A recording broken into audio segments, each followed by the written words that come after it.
masing-masing perjalanan hidup yang berbeda-beda. Tahun ini kami memulai dengan urapan bersama. Kami tidak bisa survive atau bertahan sendiri. Bukan cuma kami butuh Yesus, kami butuh gerejamu dan komunitas ilahi. Kami mau masuk dalam urapan korporat itu Tuhan, sehingga tidak ada di tempat ini orang yang kebetulan datang ke gereja, tetapi semua dirajut dalam satu rencana yang sama. Semua bergerak ke arah satu tujuan, yaitu Yesus Kristus alamatnya. Terima kasih ya Tuhan, pakai kami sebagai tubuh Kristus. Dan kami mau ya Tuhan Yesus untuk bisa menerjemahkan urapan ini sampai kepada pekerjaan kami sehari-hari. Ajari kami komunikasi ilahi. Engkau akan ajar kami saat ini juga gaya Yesus Kristus di dalam hidup ini. Bagaimana caranya bekerja sama dengan sesama. Tuhan, biar berkat-Mu bukan cuma vertikal, tapi horizontal ke kanan kiri dapat dirasakan lewat kehidupan kami. Jadikan kami garam dan terang.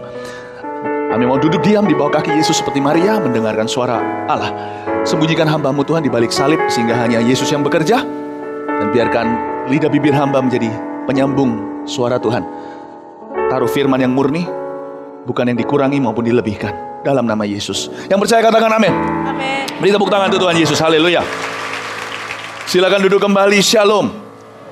Dan saya menyapa juga semua satelit yang ibadah yang di sini di pusat Surabaya yang ketiga, tapi di satelit berbeda-beda, yang kedua, ada yang pertama dan sebagainya. Shalom, selamat datang lagi dimanapun Anda berada. Kita satu ruangan dalam hadirat Allah sekalipun kotanya beda. Kasih tepuk tangan dan God bless untuk setiap orang yang hari ini ikut live streaming kita. Ada banyak dari Solo, Jakarta, Jombang, Makassar, Klampis, Wiyung, sebagainya. Puji Tuhan ya.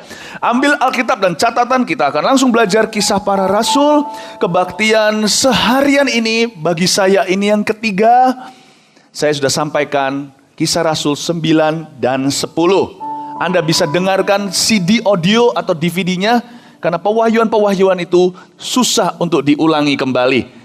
Saya banyak mengajar, membeberkan tentang rahasia kerajaan Allah di dalam kisah para rasul yang akan sangat-sangat menjadi pengurapan Anda di tahun 2014. Anda bisa beli dan itu akan jadi investasi yang tidak akan Anda sesali. Kita sekarang sampai di kisah rasul pasal yang ke-11. Judulnya Petrus mempertanggungjawabkan baptisan Cornelius di Yerusalem. Kita akan belajar urapan korporat bersama ini hingga sampai ke perusahaan dan toko dan depot kita, sampai ke kantor kita dan keluarga kita. Saya berdoa Allah memberimu roh hikmat dan wahyu untuk bisa menerapkan di dalam kehidupan kita masing-masing. Kita akan banyak belajar komunikasi ala kerajaan sorga. Rasul-rasul dan saudara-saudara di Yudea mendengar bahwa bangsa-bangsa lain juga menerima firman Allah. Ketika Petrus tiba di Yerusalem, orang-orang dari golongan yang bersunat berselisih pendapat dengan dia. Berhenti sebentar. Seperti yang saya katakan tadi, kalau Anda tidak ikuti semua pengajaran ini, seolah-olah kok putus di tengah lalu tiba-tiba sudah di sini. Puji Tuhan, diberkatilah mereka yang kerjakan PR mereka, baca 4 pasal, jadi tahu di pasal sebelumnya apa yang sesungguhnya telah terjadi. Di pasal 10 terjadi sesuatu yang luar biasa. Keluarga Cornelius, orang-orang non-Yahudi, malah orang Itali, bertobat dan menerima Roh Kudus. Dan itu menjadi sesuatu yang wah banget, yang luar biasa, karena itu di luar dugaan gereja Tuhan saat itu yang masih berpikiran tradisional. Dan terjadilah suatu yang luar biasa, dan Tuhan kalau mau melakukan sesuatu selalu memakai manusia. Entah kenapa dia gak mau pakai malaikat, saya gak tahu alasannya. Tapi dia selalu pakai bejana tanah liat untuk menyatakan harta rohaninya yang dahsyat. Sama hari ini, pikiran Tuhan tidak pernah berubah, tidak ada pertukaran bayangan di dalam dia. Hari ini di 2014, coba saya berikan sedikit bocoran apa yang jadi pikiran Allah. Allah lagi mencari orang-orang untuk dipakainya. Hingga sekarang juga, sorga masih menanti, masih mencari talenta. Dia cari Anda.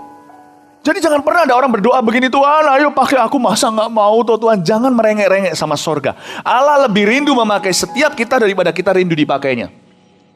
Karena itu kalau mujizat terjadi, sesuatu yang luar biasa terjadi, kalau kita dipakainya, jangan pernah kita menyombongkan diri. Itu semua adalah kerinduannya, bukan karena kita layak dan hebat. Tuhan selalu berlebihan dalam menjawab doa. Kita doa biasa, ternyata orang itu dijamah. Kita doa, orang itu keluar dari masalah. Gak biasa-biasa, dengan cara yang ajaib juga. Jangan pernah kita GR berkata, imanku luar biasa. Padahal kita sendiri gak tentu tahu secara mendetil permasalahannya. Kita cuma alat. Saya seringkali tercengang dengan hal begitu. Saya berdoa cuma tumpang tangan. Ternyata kanker orang itu lenyap sama sekali. Padahal waktu saya doa, saya bahkan tidak tahu dia ada kanker. Saya tidak bisa berbesar hati, saya tidak bisa berbesar kepala dan berkata, wow, aku diurapinya. Bukan. Dari pengalaman seperti itulah kita tahu bahwa Allah lebih rindu memakai kita daripada kita rindu untuk dipakainya. Dia berlebihan, bahkan melampaui pengetahuan manusia. Amin. Dia lebih rindu memberkati jemaat dan umatnya, memberkati jiwa-jiwa yang begitu lapar dan dahaga. Jadi kalau kita dipakainya, kita cuma salurannya. Yang dia rindukan adalah orang-orang yang mau diubahkannya. Itu loh yang jadi kekasih hatinya. Jadi Petrus ini dipakai oleh Roh Kudus. Melakukan sesuatu yang tidak normal di zaman itu. Dia menerobos Injil, menerobos Itali lewat seorang Yahudi.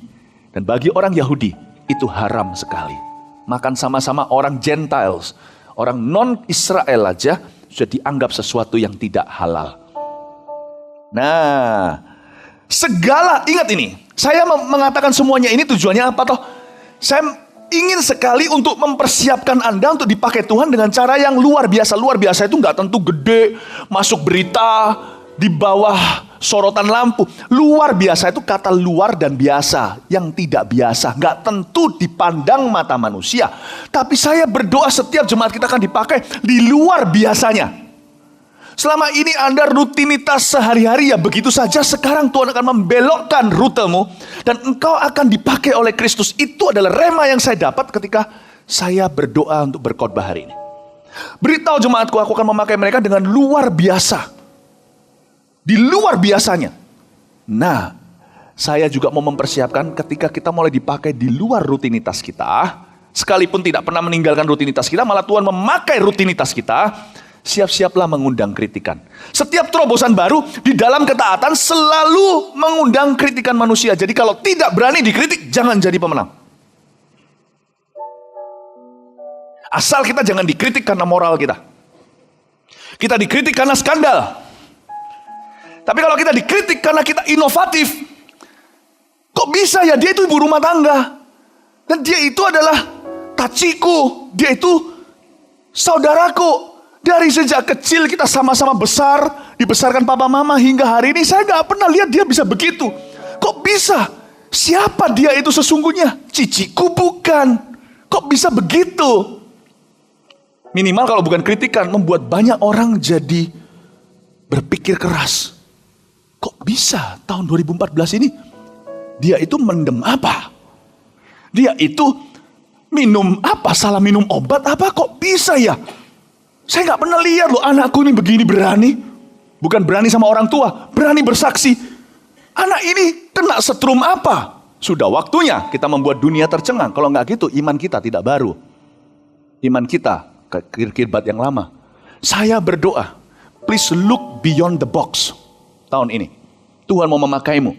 Tetapi ingatlah, setiap pemakaian Allah, kalau kita gak ikut-ikutan dengan kalayak ramai, kita tidak ikut-ikutan dengan golongan yang dipanggil banyak, kita mengikuti jalur yang dipilih sedikit, mungkin ada beberapa orang kurang mengerti.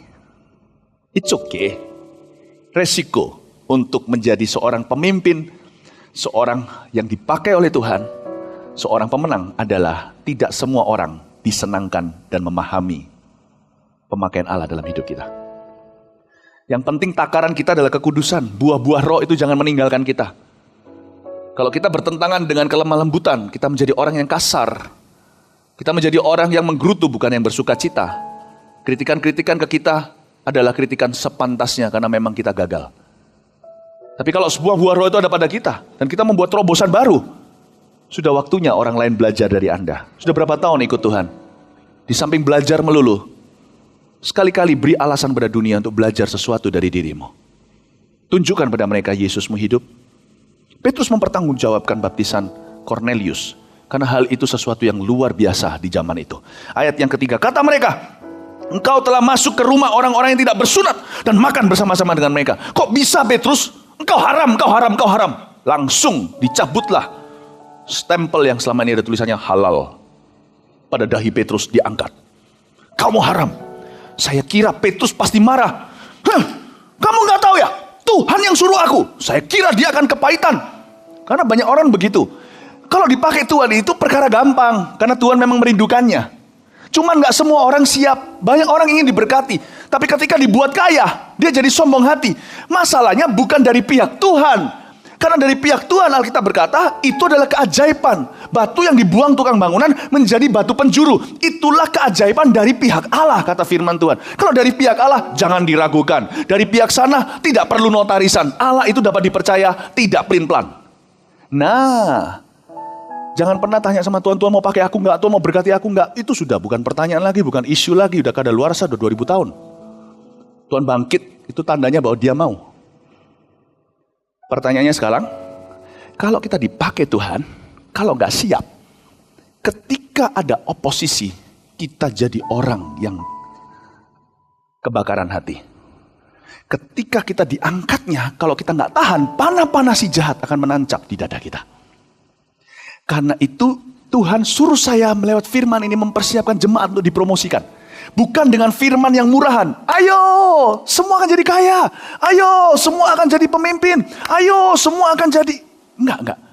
Kalau kita mau seseorang diangkat, kalau Anda mau anak Anda berhasil, siapkan karakter untuk dia berhasil. Kalau kita mau lihat jemaat ini dipromosikan, saya bukan cuma menunjukkan tangga-tangganya lewat firman ini, saya juga akan menunjukkan bagaimana tidak jatuh ketika ada di atas sana. Saya menunjukkan kepada Anda, mempersiapkan firman yang saya sampaikan ini, mempersiapkan Anda untuk bisa dibawa lebih tinggi di tahun 2014. Amin? Amin? Petrus saya kira dia akan marah-marah. Karena banyak orang kalau sudah dibeginiin sama dia, dikritik, langsung sombong rohaninya muncul. Kamu gak tahu aku rasul ya? Kamu gak tahu aku siapa ya? Itu paling umum di masyarakat. Lu gak tahu gua siapa ya? Itu menurut saya orang yang tidak siap untuk ditinggikan. Ketika sekali aja dia direndahkan, dia nggak terima. Kita semua pasti masih punya sifat kekanak-kanakan begitu. Itulah sebabnya Allah tidak bisa meninggikan kita lebih lagi di tahun-tahun yang akan datang. Karena kita takut ketinggian. Ditinggikan sedikit, sudah nggak tahan. Ditinggikan lebih lagi, menjadi orang yang sensitifan. Itulah sebabnya kalau kita mau ditinggikan, jangan hitung-hitungan sama Tuhan berapa meter mau ditinggikan. Siapkan hatimu untuk tidak takut ketinggian. Ketika diangkat, jangan jatuh. Tuhan tahu sendiri. Jika engkau merendahkan hatimu di tangan Tuhan yang kuat, Dia tahu sendiri gimana meninggikanmu. Setinggi apa, jangan tantang Tuhan. Dia bertahta di sorga, tinggi-tinggi sekali. Naik-naik gunung dengan Tuhan, tinggi-tinggi sekali. Jangan tantang Dia, pasti tinggi sekali. Kalau mau diangkat tinggi, persiapkan hatimu. Petrus ini luar biasa. Petrus berkata ayat 4, tapi Petrus menjelaskan segala sesuatu berturut-turut katanya. Ini bukan sifat pejabat, padahal dia pemimpin jemaat. Petrus menjelaskan segala sesuatu berturut-turut, garis bawah itu. Ini ilmu komunikasi yang luar biasa. Ketika dikritik, dia bukannya jadi marah, tersinggung, kepahitan. Malah justru dia mengusahakan dukungan orang. Dia tetap mencoba memenangkan dukungan orang-orang lewat komunikasi bertubi-tubi. Hingga ada kata sepakat. Orang seperti ini orang sabar. Karena dia rela menghentikan keretanya, menunggu kereta api yang lain yang ketinggalan untuk bisa menyusul dirinya. Kalau kita semua bisa punya kriteria seperti ini dalam kepemimpinan dalam hidup kita, pasti ada banyak damai sejahtera dalam rumah tangga dan pekerjaan kita. Pasti ada banyak akselerasi, promosi yang akan Tuhan berikan setelah itu. Disinilah yang memisahkan orang yang punya visi dan sekedar punya ambisi. Ambisi itu adalah perorangan, visi itu akan menarik seluruh kereta itu bergerak bersama-sama dengan dia. Kalau Anda seorang pemimpin dalam perusahaan, Sometimes you have to wait. Stop and wait for the slow. You have to wait. Dan bagi saya, ini sendiri tantangan. Karena saya orangnya cepat. Untuk saya berhenti dan slow down, bukan demi proyek saya, tapi demi orang lain yang lamban di belakang saya, itu suatu tantangan dan proses tersendiri buat hidupku. Saya bicara secara nubuatan di sini, ada orang-orang tertentu yang rumah tangganya amburadul. Sebenarnya remedi atau sebenarnya obatnya, solusinya ada pada diri Anda sendiri dalam sebuah buah namanya kesabaran. If you're just but a little patient, you won't lose people. Kalau Anda mau sabar sedikit, Anda tidak akan kehilangan orang. Kalau Anda mau sabar sedikit, Roh Allah berbicara. Karena untuk kita bisa berhasil di tahun 2014, percayalah saya, di segala bidang Anda, saya nggak bicara cuma dalam gereja full timer segalanya, ini cuma salah satu dunia. Tapi jemaat kita berada di 1001 dunia. Ingatlah, terapkan pesan gembala dari tongkat penggembalaan ini. Kalau Anda mau membangun tim, kemungkinan besar, apapun yang kau kerjakan pasti akan berhasil. Itulah urapan korporat. Sebaliknya waktu Menara Babel, ketika mereka berkumpul dengan niat yang buruk dan busuk, Tuhan tahu dan Tuhan sendiri mengakui bahwa tidak ada yang mustahil bagi mereka kalau mereka bersatu seperti ini, dikacaukan bahasanya. Jadi kalau Anda dan saya bisa betul-betul membangun tim di dalam yang solid, dalam toko Anda, perusahaan Anda, pelayanan Anda, CG Anda, kebaktian seperti ini, apapun yang Anda set setiap goal itu pasti tercapai. Itu kata-kata Roh Kudus yang Tuhan bisikkan untuk saya beritahukan kepada Anda saat ini. Petrus tahu akan hal itu. Dia berhenti, dia dikatakan di ayat 4, dia menjelaskan segala sesuatu berturut-turut. Itu komunikasi bertubi-tubi, kadang-kadang sakit sekali loh. Dia itu harus betul-betul menunduk bak seorang hamba. Padahal dia rasul yang besar. Dia itu kalau kita tahu ceritanya Cornelius, dia itu dapat wangsit pewahyuan itu nggak lewat Nabi Agabus, nggak lewat siapa-siapa. Dia dapat itu langsung pernyataan dari sorga. Sekalipun Anda dan saya merasa mendengar suara Allah, kadang-kadang kita perlu berhenti menjelaskan pada sesama. Sekalipun kita melihat Yesus. Dan ini susah sekali. Kepala di sorga, di awan-awan. Petrus, Yohanes, Yakobus berkali-kali kepalanya di awan. Sekali waktu di atas gunung, Yesus berubah rupa. Kepalanya sungguh-sungguh ditelan oleh awan. Dari dalam awan itu dengar suara audible. Wow, dari 12 rasul muridnya, cuman 3. Cuman 1/4 yang dipilih begitu. Sisanya cuman bengong di bawah gunung. Gak tahu, gak mendengar secara langsung. Semuanya serba secondary. Semuanya serba sebuah tangan kedua. Dan mereka mencoba mendoakan satu orang yang sakit ayan tidak bisa sembuh. Cuman 3 yang dipilih, dengar langsung. Tapi proses Allah luar biasa kepada 1 dari 3 orang ini. Sampai dia orang begitu dekat sama Tuhan. Dengar pun audible. Suara pun mendengarnya. Sekalipun dia sudah bisa betul-betul melihat Tuhan berubah rupa. Dia bahkan mendapat pernyataan melihat sendiri, suruh hewan-hewan turun dari surga disuruh sembelih. Tapi dia gak sok-sokan. Andai kata semua hamba Tuhan di gereja juga begini, tidak ada perpecahan. Please don't believe people saying, God says, Tuhan bilang. Kalau dia gak bisa menjelaskan sama Anda. Yes, God says, but you are not the right person. Terus, kalau sekalipun dia berkata, Tuhan berkata. Tapi kalau dia tidak bisa menjelaskan tindak tanduknya, kelakuannya, dia belum cukup dewasa untuk duduk di kursi kepemimpinan. Mungkin seperti Yusuf perlu masuk sumur dulu dan penjara supaya tidak membualkan mimpi-mimpinya. Dan ini luar biasa. Bapak Ibu Saudara, saya mau jelaskan pada Anda, untuk Anda, kita perlu menjelaskan. Namun demikian, having said this, setelah berkata gini, bukan berarti kita menunggu sampai semua kata sepakat, itu tidak berarti kita ambil voting atau tarik suara.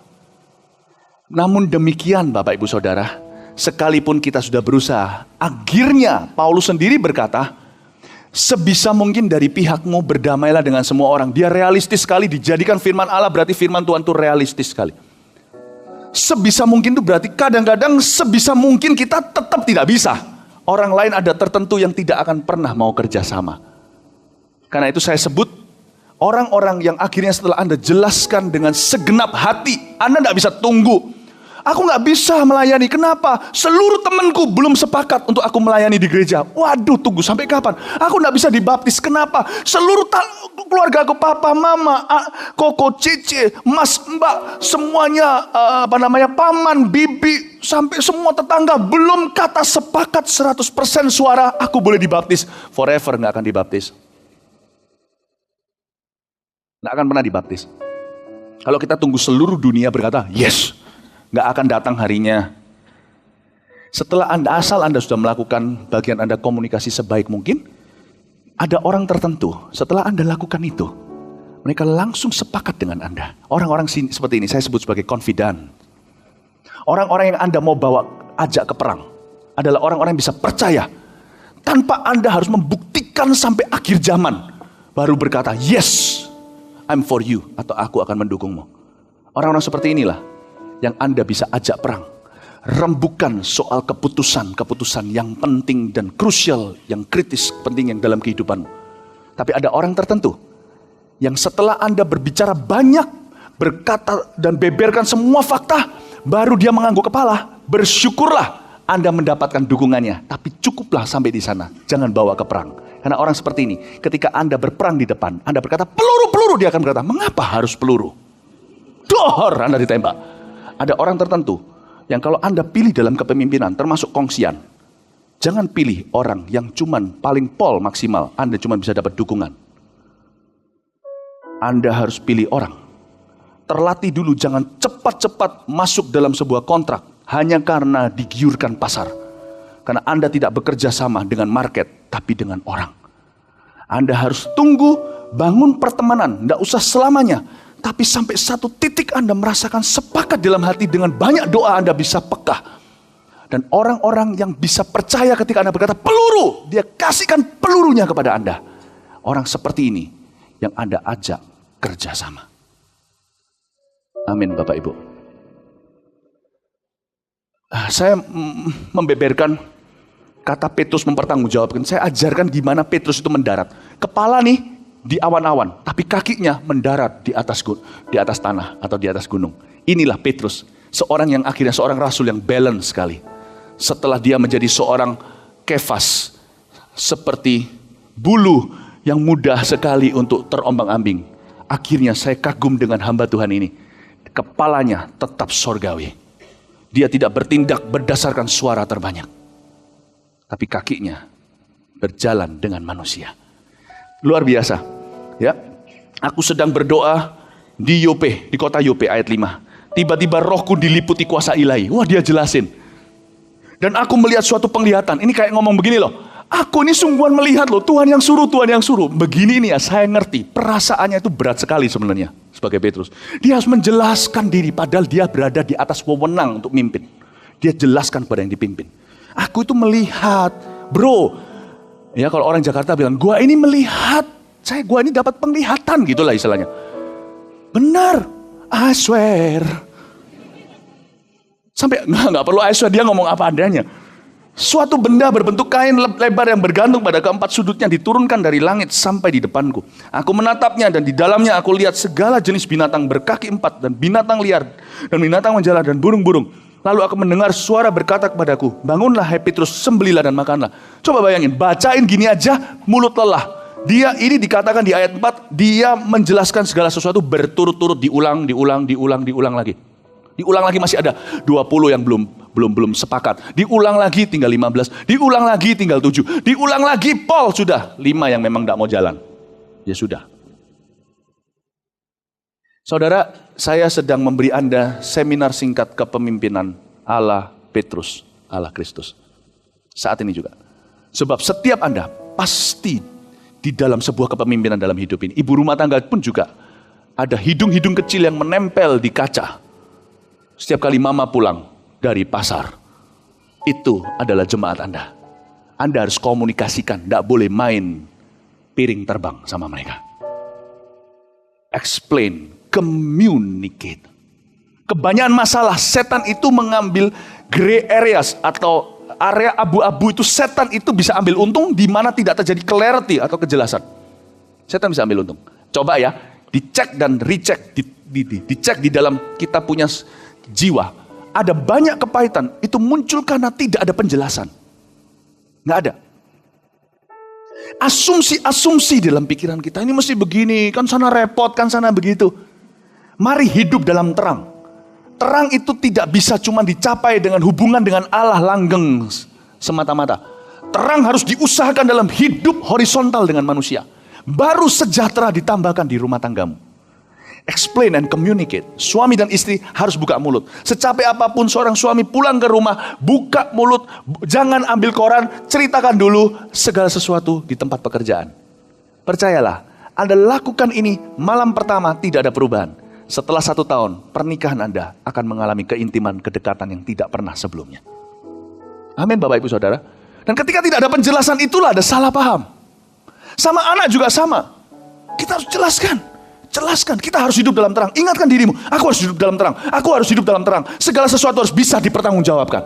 Aku harus hidup dalam terang. Kalau Anda lakukan begini, besarlah sejahteramu, hai jemaat gereja Mawar Sharon. Dan Anda akan lihat segala sesuatu yang kau lakukan. Mazmur 1 berkata, berhasil. Itu bukan karena kita merenungkan firman Allah, tapi mempraktekannya. Dalam komunikasi kita hidup dalam firman. Dan pasti ada banyak sekali perubahan. Dan apa yang saya sampaikan ini bisa jadi tool atau kunci, alat senjata untuk ayah seseorang di sini menerima Yesus akhirnya. Kalau Anda bisa jelaskan. Kadang-kadang kita cuma pakai cara stempel penghakiman. Susah memang. Abangku ini susah, ini antikristus abangku ini. Kalau Anda betul-betul mau dengarkan pertanyaan hatinya, dengerin dulu, jangan bantah. Nanti Allah akan memberimu kata-kata hikmat. Mintalah kesempatan, Tuhan itu ahlinya. Buktinya si Filipus dengan si Sida-Sida, Tuhan memberi kesempatan tepat ketika dia datang mendekati keretanya, dia sedang baca Yesaya. Kalau Anda mau dengarkan, tahun ini bisa jadi tahun di mana abang Anda dibaptis di gereja. Kalau Anda dengarkan, jangan bantah dulu. Tuhan kasih kesempatan Anda berdoa dan berpuasa, pasti muncul suatu celah di mana Anda bisa mengatakan dan keluar kata hikmat. Anda sendiri tercengang dan terkejut dengan kalimat yang bisa keluar dari mulut Anda. Itu Roh Kudus kasih pada waktu dan tempatnya. Dan itu jadi jawaban buat dia. Dan ternyata akhirnya, he's not so anti-Christ after all. Dia nggak terlalu anti-Kristus akhirnya. Ternyata jauh lebih mudah daripada yang dikira. Kenapa susah? Karena kita asumsi, itulah daerah abu-abu. Saya mau ajak Anda untuk melihat firman ini bukan ke telinga tapi ke mata, untuk bisa melihat segala sesuatu dengan terang Tuhan. Masalah Anda, masalah kita tidak serumit yang kita kira. Orang di sekeliling Anda itu tidak sesusah untuk diajak ke gereja itu seperti yang Anda bayangkan. Amin. Bertubi-tubi. Sampai mana nih ayat 8? Tapi aku berkata, tidak Tuhan, tidak, sebab sebelum pernah sesuatu yang haram dan yang tidak tahir masuk ke dalam mulutku. Akan tetapi untuk kedua kalinya suara dari sorga berkata kepada aku, apa yang dinyatakan halal oleh Allah nggak boleh engkau nyatakan haram. Hal itu terjadi sampai 3 kali, lalu semuanya ditarik kembali ke langit. Dan seketika itu juga 3 orang berdiri di depan rumah dari mana kami menumpang. Mereka diutus kepadaku dari Kaisaria. Lalu kata Roh kepadaku, pergilah bersama mereka dengan tidak bimbang.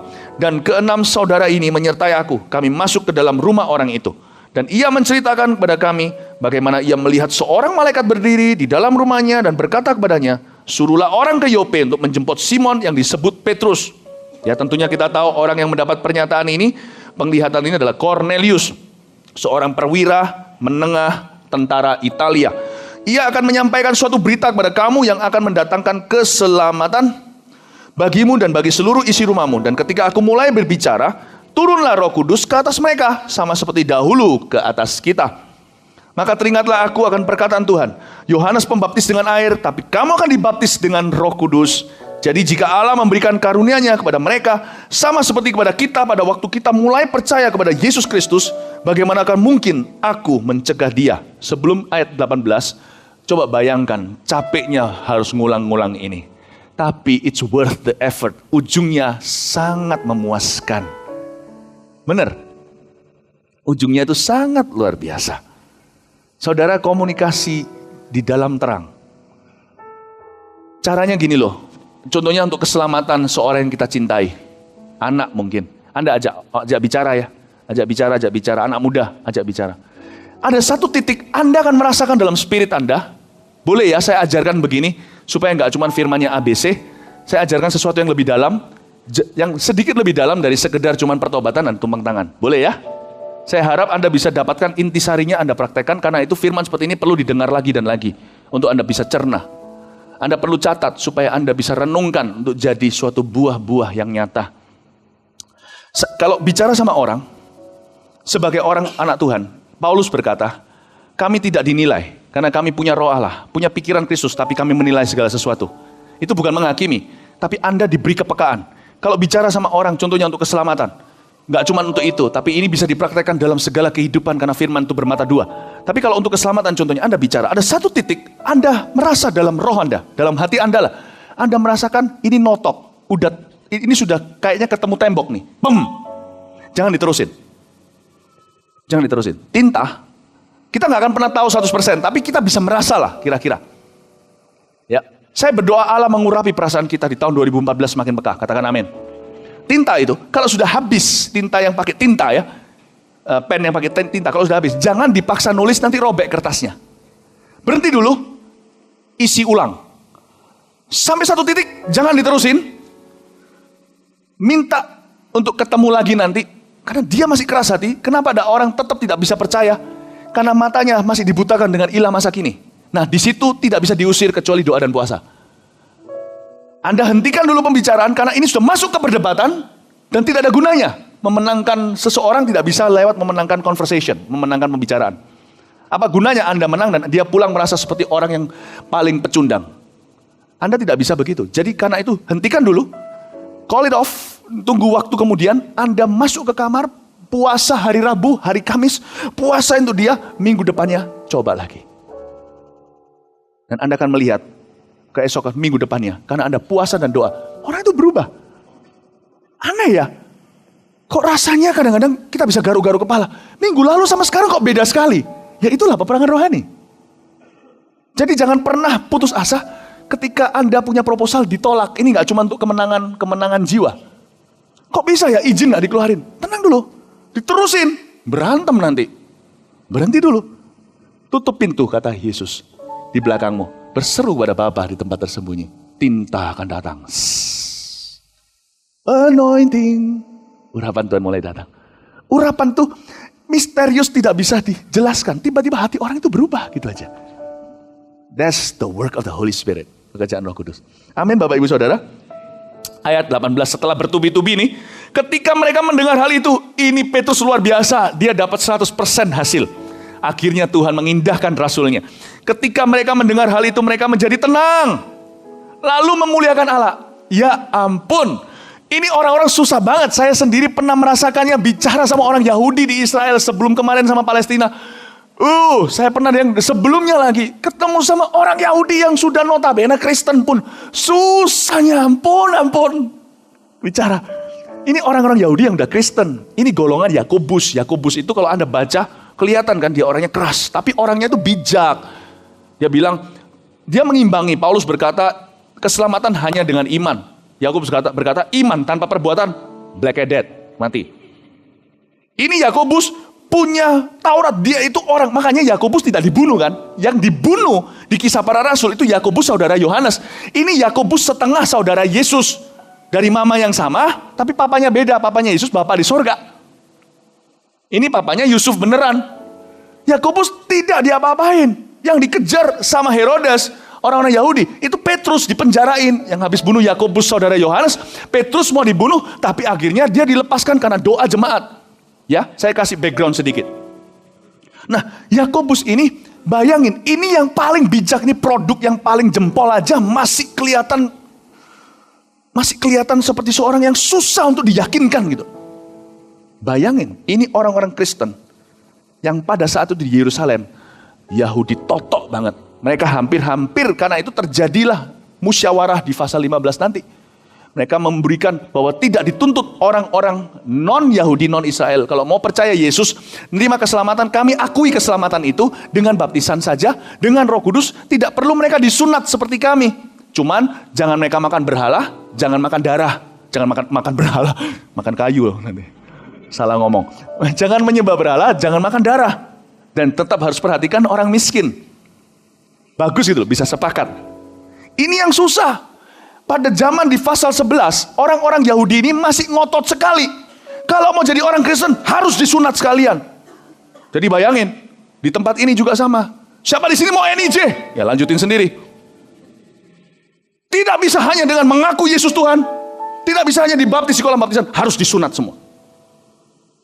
Tiba-tiba jemaat Mawar Sharon hilang setengah. Ini orang-orang keras ini, garis keras. Saya pernah bicara dengan orang-orang Yahudi itu, melayani mereka. Saya doain itu sudah sampai rebah ke lantai. Bum! Itu orang-orang Yahudi. Bum! Bangun. Masih susah banget. Setelah bangun masih, kalian orang-orang non-Yahudi tidak bisa ajari kami. Kami lebih tahu. Waduh, bayangin, gua sudah KO lu. Masih berdiri, masih berkata, nggak bisa ajari saya. Coba bisa bayangin. What a wonderful change.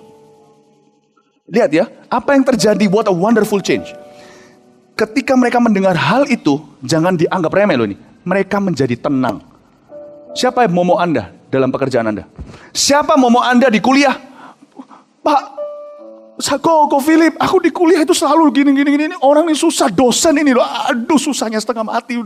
Udah selalu saya ini rasanya kayak dianak tiriin, dimusuhin. Padahal loh ya, setiap siang saya sudah datang bawain bungkusan loh. Nasi pecel, nasi apa? Enggak berubah, nasi tidak mempan. Saudara, siapa momomu? Petrus mengalahkannya. Dan kita semua punya area untuk kita jamah. Kita semua belum menjadi penakluk sempurna.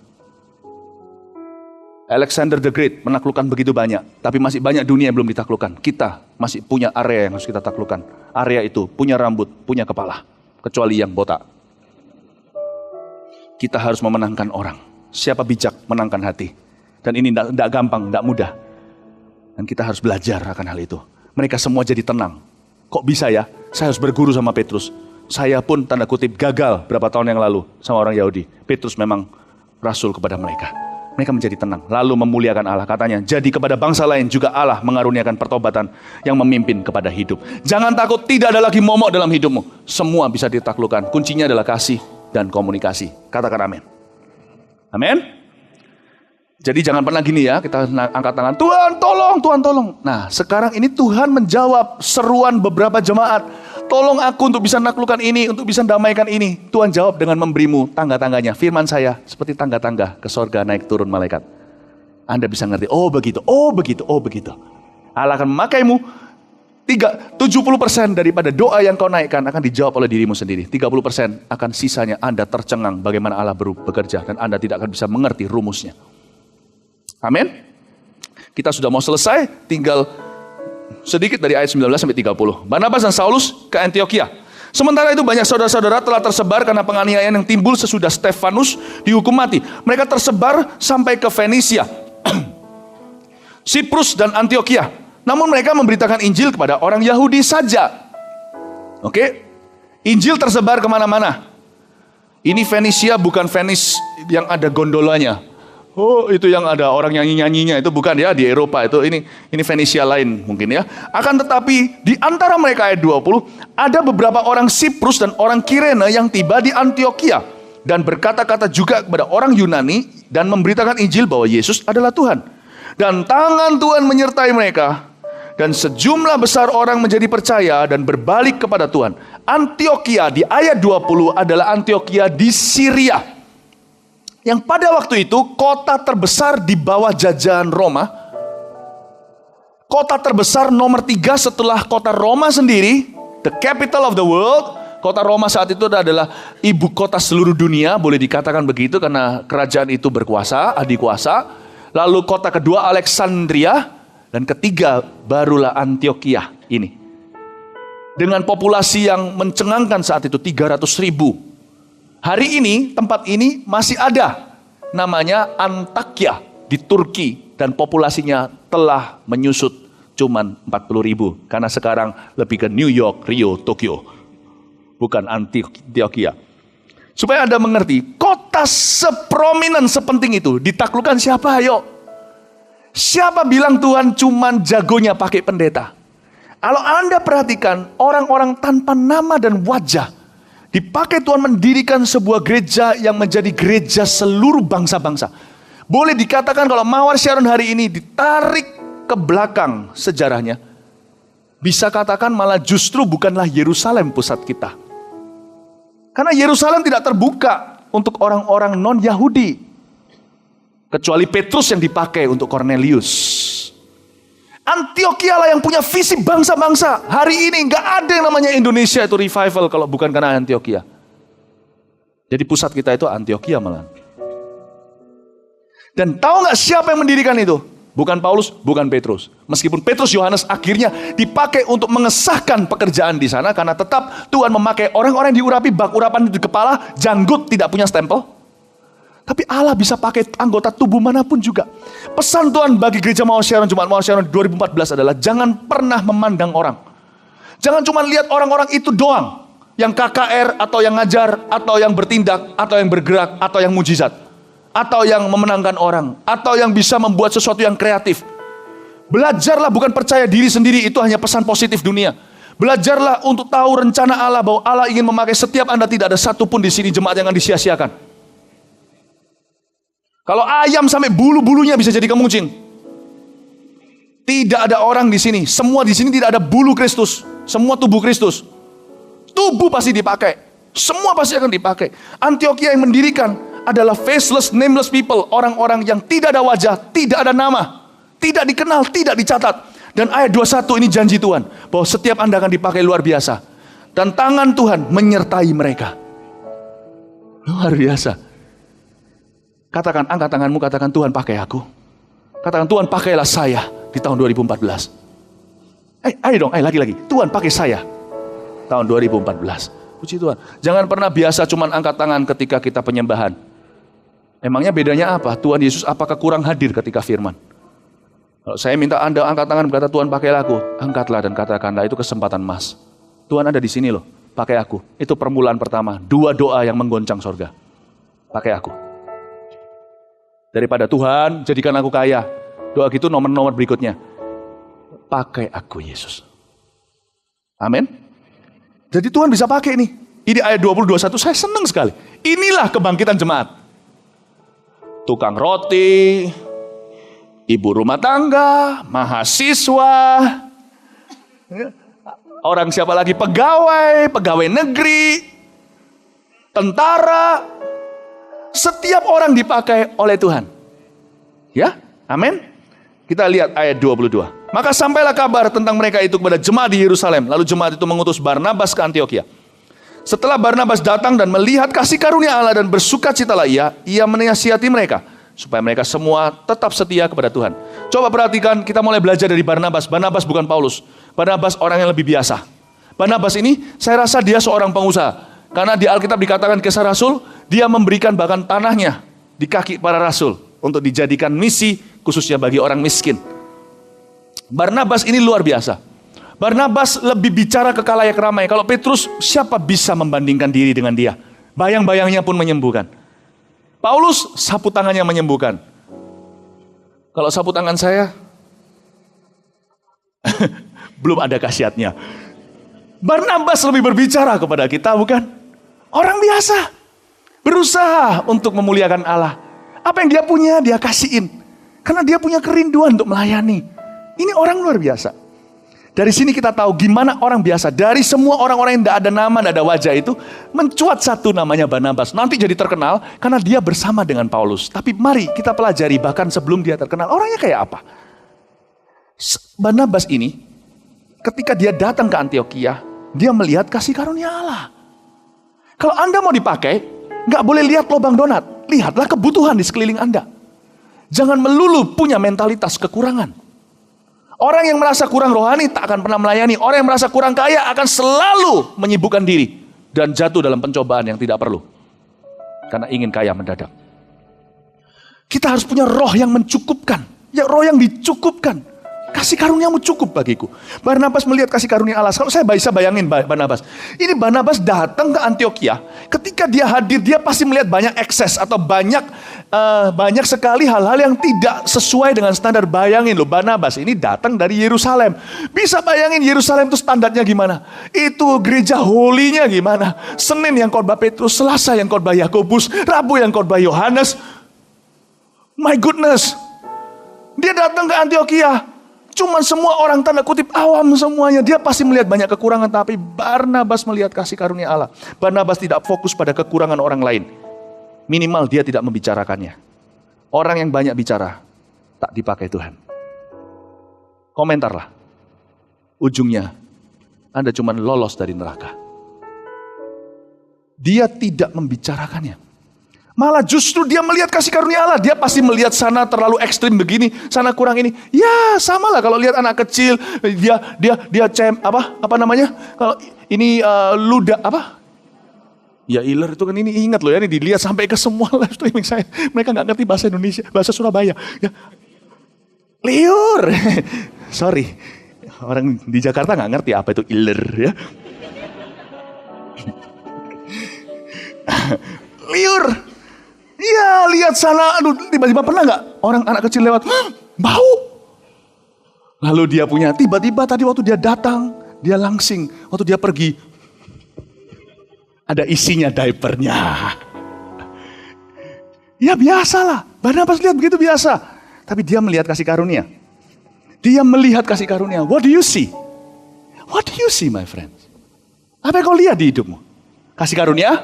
Atau apa yang belum kau capai? Dan menggerutu melulu. Aku kok belum dapat ini? Aku kok belum ini? Dulu lebih enak. Dulu Alkitab berkata orang yang bahkan suka berkata dulu lebih enak, itu orang itu nggak punya bijaksana. So Tuhan tidak bekerja demikian. Dia masih hidup di masa lalu. Sampai selamanya akan putar di padang gurun sampai mati 40 tahun kemudian. Lihatlah kasih karunia. Lihat kasih karunia itu artinya lihatlah sesuatu yang kau sudah bisa persembahkan tahun 2014 ini untuk Tuhan. Jangan tunggu nanti. Kekurangan selalu ada. Sekarang saya berkhotbah. Saya bukan mencari simpatik dari Anda. Lutut kaki saya, kanan saya sekarang ini sakit. Kalau saya tidak pakai ini untuk sebagai sekarang cerita. Kalau saya tunggu lutut saya baik sekarang hari ini, saya nggak mau khotbah. Lutut saya ini nggak enak sekarang. Boleh minta kursi? Enggak lah, Anda yang duduk aja, saya yang disetrap sama Tuhan. I see an opportunity. I don't see my weakness. Amin Bapak Ibu Saudara. Belum lagi lapar. Belum makan nih. Ya. Setelah Barnabas datang dan melihat kasih karunia bersukacita lah, ia menasihati mereka. Ini kata menasihati mereka garis bawahi. Ini luar biasa sekali. Meskipun demikian bukan berarti dia menyangkal problema yang perlu diluruskan. Barnabas langsung menasihati mereka. Dia nggak cuma berkata, good job, bagus. Itu penjilat namanya. Orang yang begitu nggak berguna karena dia cuma tepuk tangan, tidak berbuat apa-apa. Lipat tangan, tepuk tangan, tidak berbuat apa-apa. Sama buruknya dengan lipat tangan dan tidak berbuat sesuatu. Barnabas menasihati mereka. Ini luar biasa.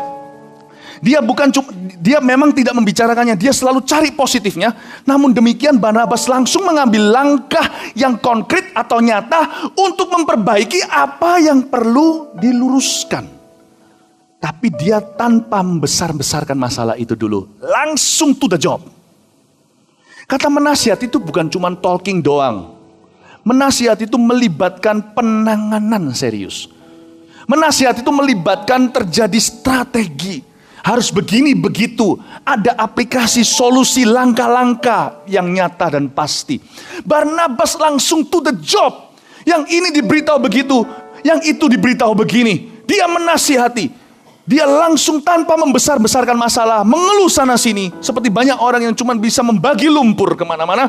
Barnabas mengambil tindakan nyata untuk memperbaiki segala sesuatu. Caranya gitu, lihat kebutuhan, do it, lakukan, tidak usah tunggu diminta. Lakukan seperti layaknya hamba yang setia. Kalau Anda melihat sebuah kebutuhan di depan Anda, lakukanlah. Kecuali kalau Anda perlu pemberitahuan dulu, ya silahkan. Kalau itu semua common sense atau masuk akal. Tapi kalau sesuatu jelas-jelas Anda bisa lakukan, do it. Lakukan. Seperti layaknya seorang hamba yang setia. Jangan tanya, pikir 2 kali. Tidak perlu diminta. Orang seperti inilah yang akan dipakai Allah di tahun 2014. Saya berdoa. Saya mending menggembalakan jemaat 300 doers pelaku semua daripada 30.000 pendengar saja. Saya bisa mengubah dunia dengan 300 itu daripada 30.000 seperti itu. Beri tepuk tangan untuk Tuhan Yesus. Anda belajar sesuatu? Karena Barnabas adalah orang baik, penuh dengan Roh Kudus dan iman, sejumlah orang dibawa kepada Tuhan. Lain waktu, untuk saya jelaskan tentang kebaikan ya. Someday saya akan jelaskan khotbahkan tentang goodness, kebaikan. Kebaikan itu bukan oh good, bukan ya. Tapi intinya adalah begini. Barnabas itu orang baik. Nggak rugi jadi orang baik. Anda dengarkan aja nanti di khotbah-khotbah sebelumnya saya sempat singgung bahwa lebih baik jadi orang baik daripada orang jahat. Kalau saya jadi Adam terpaksa harus makan buah pohon pengetahuan, saya akan makan belahan baiknya, bukan pengetahuan yang buruknya. Meskipun sama-sama dosa, sama-sama nggak menyelamatkan, saya tetap pilih jadi orang baik karena ada advantage-nya. Di kebaktian sebelumnya saya jelaskan, kebaikan itu posisi keuntungan untuk memperoleh sesuatu dari Tuhan. Nah, saya jelaskan Barnabas ini orangnya baik. Anda tidak perlu, padahal kalau bicara, siapa bilang kita perlu karisma dulu untuk dipakai Tuhan? No. Berapa banyak orang berkarisma? Karisma itu nggak salah loh ya. Alergi sama karisma sama menentang Allah. Karisma itu datang dari Tuhan juga. Nanti saya akan buktikan. Karisma itu datang dari Tuhan. Orang yang punya berkarisma, punya karunia, itu juga datang dari Tuhan. Jangan ditentang. Tapi tidak perlu tunggu itu untuk bisa ini. Barnabas orang baik, dia sejumlah orang dibawa kepada Tuhan. Berapa banyak orang berkarisma, tetapi lupa untuk menjadi orang yang baik. Tidak punya integritas, jatuh dalam dosa. Sebanyak apapun orang yang telah dibawa, semuanya akhirnya menjadi kepahitan semua. Itu namanya kekecewaan yang luas dari figur-figur yang tidak bisa mempertanggungjawabkan kepemimpinannya pada akhirnya. Berarti kabar baiknya, Anda tidak perlu punya karisma karunia seperti apa. Anda bisa dipakai Allah di tahun 2014, sejumlah orang akan diubahkan hidupnya lewat kesaksian hidup Anda. Kalau Anda tidak bisa melakukan apa-apa, jadilah orang baik di tahun 2014 ini. Percayalah, tidak merugi. Pasti ada buahnya menyertai. Gak susah kan tahun ini jadi orang baik? Tahun 2014 ini apa yang harus kulakukan ya? Tuhan, aku gak bisa. Aku gak bisa seperti ini. Aku gak bisa seperti orang itu. Aku gak bisa. Gak apa-apa. Jadilah orang baik. Nanti Anda akan lihat buah-buah yang dipetik bagi kerajaan sorga ternyata tidak memalukan lewat kehidupan Anda. Ya, lanjut. Lalu pergilah Barnabas ke Tarsus untuk mencari Saulus. Dan setelah bertemu dengan dia, ia membawanya ke Antioquia. Tarsus ke Antioquia kurang lebih 150 kilo. Ya naik jalan kaki, naik kuda, naik keledai dan sebagainya. Si Barnabas ini bela-belani pergi Tarsus cari Paulus. Karena Paulus yang kira-kira menurut, yang bukan kira-kira, dia sudah pasti yang bisa memimpin Antioquia. Barnabas ini hatinya gede banget, besar sekali. Orang ini kenapa diurapi? Karena dia berani mengakui urapan orang lain yang lebih qualified dari dia. Lebih qualified atau lebih layak memimpin. Luar biasa loh ini Barnabas ini. Bayangin, secara pendidikan Barnabas gak ada apa-apa sama Paulus yang dididik di Yerusalem, dibesarkan di bawah Gamaliel. Gamaliel ini bukan Papa Smurf punya Gamaliel itu ya. Ini Gamaliel Alkitab ya, guru. Dan dia dididik seperti itu, luar biasa. Bayangin, apa dia gak takut Barnabas itu disikut? Si Paulus ini berkarisma, kasih mikrofon, habislah seluruh dunia. Berkarisma sekali. Dan Paulus dibawa ke Antioquia. Pendidikan pun Barnabas kalah. Dan Barnabas traveling. Zaman dulu gak bisa seperti hari ini. Delay, beli tiket lagi. Zaman dulu gak ada tiket. Sekali jalan harus pasti 150 kilo bro. Barnabas itu pasti sama Paulus. Dia pergi ke sana itu bawa dia kemari. Dia yakin ini orangnya. Dia yakin Paulus pasti mau. Orang seperti ini tulus dan polos. Orang seperti ini yang Tuhan cari dari tahun 2014. Aku yakin. Kita perlu suara-suara yang mengatakan pada sesama, aku yakin kamu mau dipakai Tuhan loh. Keyakinan Anda akan meluncurkan orang lain dalam pelayanan. Meluncurkan orang lain dalam kemenangan. Jadi orang baik itu tidak susah. Bukan jual kata-kata loh ya. Dengan segenap hati ada urapan pada pembicaraan Anda. Anda jangan beritahu sama orang, aku yakin kamu bisa. Daripada orang Indonesia kan sukanya begini, bisik-bisik. Komentari bajunya, rambutnya, tasnya. Berhentilah yang begitu. Ini kerajaan sorga. Welcome home. Di kerajaan sorga, Anda rasani orang. Anda boleh bisik-bisik beritahu potensi orang itu. Beritahu sama dia, jangan bisik-bisik lagi. Sayang sekali, lampu jangan ditaruh di bawah gantang. Amin. Dan, wow. Ini, sekarang saya beritahu karisma itu dari Tuhan. Barnabas dipakai oleh Tuhan. Tahu nggak? Namun demikian, saya tidak pro Barnabas maupun Paulus. Dua-dua adalah bagian dari kerajaan sorga. Saya beritahu Petrus, Paulus, semuanya ini, ketiganya, keempat, semuanya adalah bagian indahnya kerajaan sorga yang variatif. Listen, karisma itu dari Tuhan. Ternyata yang memporak-porandakan seluruh dunia dengan seluruh neraka dengan Injil, yang betul-betul berdampak dengan cara yang demikian tak tergantikan. Akhirnya seorang yang berkarisma, namanya Rasul Paulus, yang mati di Roma dipenggal kepala. Saya mau beritahu kepada Anda, Tuhan boro-boro suruh Barnabas cari karisma, orbitkan. Do you know that charisma can save the day? Because charisma comes from God. Kata karisma itu sendiri adalah grace, anugerah. It is grace kalau Tuhan memberimu orang-orang yang bisa memimpin. Tuhan memberi Anda orang-orang yang bisa bernubuat, bisa berkhotbah, bisa mengajar, bisa administrasi, bisa memimpin. Allah memberimu orang yang bisa melakukan mujizat, orang yang itu adalah grace. Kita harus doain orang-orang itu supaya mereka stay true sampai akhirnya. Kalau Tuhan menganggap cuma bisa dimenangkan lewat kebaikan, nggak mungkin Tuhan munculkan karunia, bukan? Karena dibutuhkan seorang Paulus, bukan Barnabas, untuk berdiri di depan Agripa. Agripa pun akhirnya berkata, hampir-hampir gua jadi orang Kristen. Bukan Barnabas. Paulus. Sehingga Galatia goncang. Efesus, penjaranya di Filipi. Gempa bumi. Yang mau bunuh diri, kepala penjaranya diberitahu, tahan tanganmu. Dan akhirnya seluruh rumah tangganya diselamatkan. Hanya seorang Paulus. I pray, saya berdoa, muncul pebisnis-pebisnis yang berkarisma lewat gereja Mawar Sharon. Mahasiswa, artis-artis yang berkarisma lewat Mawar Sharon. Muncul orang-orang di dalam dunia profesional yang berkarisma di sini. Motivator yang berkarisma, silakan. Saya nggak bisa jadi motivator. Setiap kali buka mulut selalu Injil yang keluar. Muncul dalam nama Yesus. Jangan kritik karisma. Tepuk tangani mereka seperti Ibrani katakan, seperti awan keliling. Tepuk tangan. Go faster. Go faster. Saya sendiri sedikit-sedikit nyerempet di departemen ini. Saya tahu apa artinya ditepuk tangani bukan untuk dapat glory. Untuk didukung, go. There are times you have no idea how hard it is. Saya akan berjanji, I pledge. Saya berjanji, setiap orang khusus yang lebih muda yang akan muncul setelah ini, my goodness, saya akan berdiri di belakang. Saya akan tepuk tangani sampai mati orang-orang itu. Karena dunia membutuhkan kembali karisma. Indonesia membutuhkan orang-orang yang berkata, anak-anak mudanya berkata, aku mau jadi kayak gitu, nggak mau kayak Lady Gaga.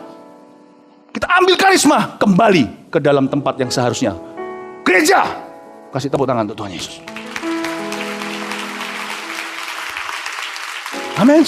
Jangan melempem anak-anak mudanya, apalagi yang cowok-cowok. Namanya siapa? Teddy. Makanya orang-orang dunia lihat mereka yang namanya siapa? Oh, gua Anto. Lu siapa? Tato semuanya keren. Ben. Man, you know I'm bad. You know it. I'm bad. Cool. Sudah waktunya kita beritahu. Hey yo, bad is not cool. Kulkas is cool. Good is cool. Be like me, kata Paulus. Bukan Barnabas yang berani ngomong begitu. Jadi seperti aku ikut Kristus. Saya tepuk tangan, angkat topi pada seorang Paulus. Sampai mati dia beli dengan darahnya. I'm willing to die for my charisma. Because my charisma promotes integrity. Integritas. Amin. Oh, semoga Anda belajar sesuatu. Ini sebenarnya ya, saya mau bicara soal impartasi. Ini kapan ya? Impartasi. Lain kali ya. Save the best for last ya. Ini ayat 27 ini. Luar biasa sekali. Tentang Antioquia. Mengirimkannya kepada saudara-saudara yang di Yudea. Ini ntar deh. Ntar kapan Tuhan tolong Tuhan yang ini ayat ini ingati. Untuk kita akan bahas bersama. Entah di doa malam. Atau di salah satu nanti. Tunggu saja pengumuman terdekat. Akan hadir di teater Anda terdekat. Saya akan panggil Anda untuk saya bahas tentang impartasi terjadinya ini. Yang terjadinya Antioquia interimpartasi dengan Yerusalem terjadi transfer roh. Itu saya akan jelaskan nanti. Amazing. Tapi tunggu tanggal mainnya. Siap-siap saja. Berikan tepuk tangan untuk Tuhan Yesus. Come. Oh haleluya. Kasih tepuk tangan yang lebih meriah untuk Tuhan. Come on. Mari kita semua bangkit berdiri. Oh yes. Dia terlebih besar. Katakan sama-sama dengan saya. Dia terlebih besar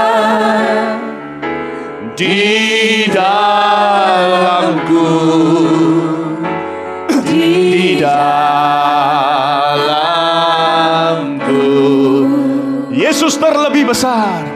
Yesus terlebih besar. Yesus terlebih besar di dalamku selama-lamanya. Yesus terlebih besar. Yesus terlebih besar. Yesus terlebih besar di dalamku, di dalamku.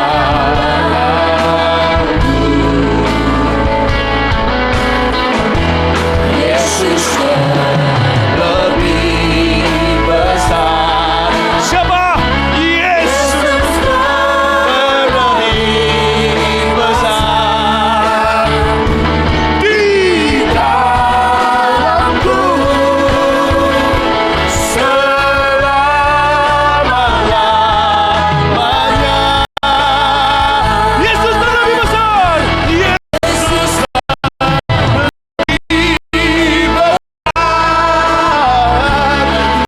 Yesus terlebih besar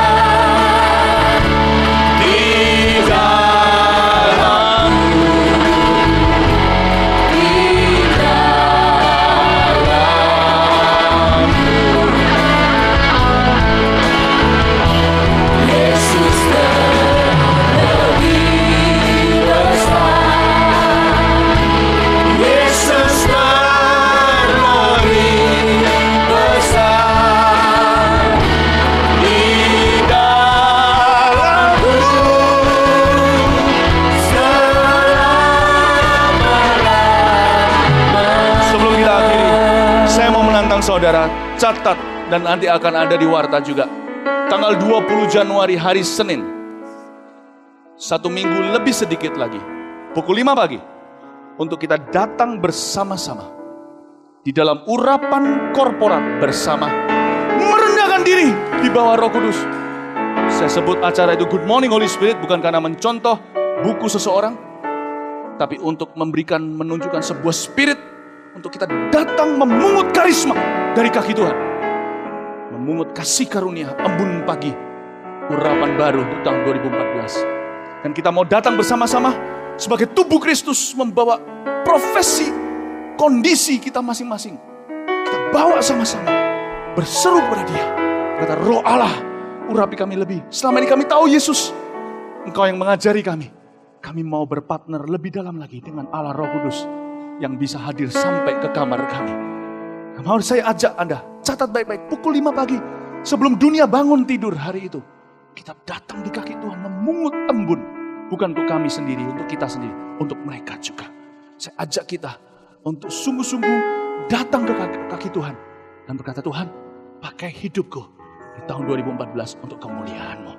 Memungut bukan untuk egois, memungut untuk dunia melalui kita. Saya ajak Anda untuk ada di sana pukul 5 pagi di tempat ini dalam hadirat Allah. Nanti satu lain juga akan live streaming menurut waktu masing-masing. Nanti akan diberitahu oleh gembala sendiri. Amin.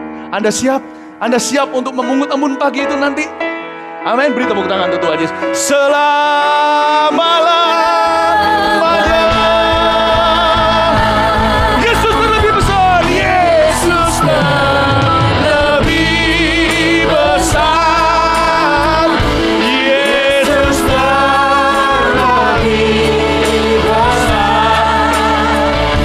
Di dalamku, di dalamku.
Segala puji, hormat, syukur, terima kasih kalau Engkau menyertai sepanjang minggu dan pada sore hari ini kami boleh bersorak kemenangan. Terima kasih untuk persekutuan tubuh dan darah-Mu. Terima kasih untuk firman-Mu boleh menguatkan kami dan pakai setiap umat-Mu yang hadir pada sore hari ini dengan talent karunia untuk mereka boleh memuliakan Engkau dan berkati pekerjaan mereka, berkati kesehatan mereka, berkati rumah tangga keluarga mereka dan segala kebutuhan cukup dan berlimpah untuk mereka di tahun ini juga mengalami tahun mujizat.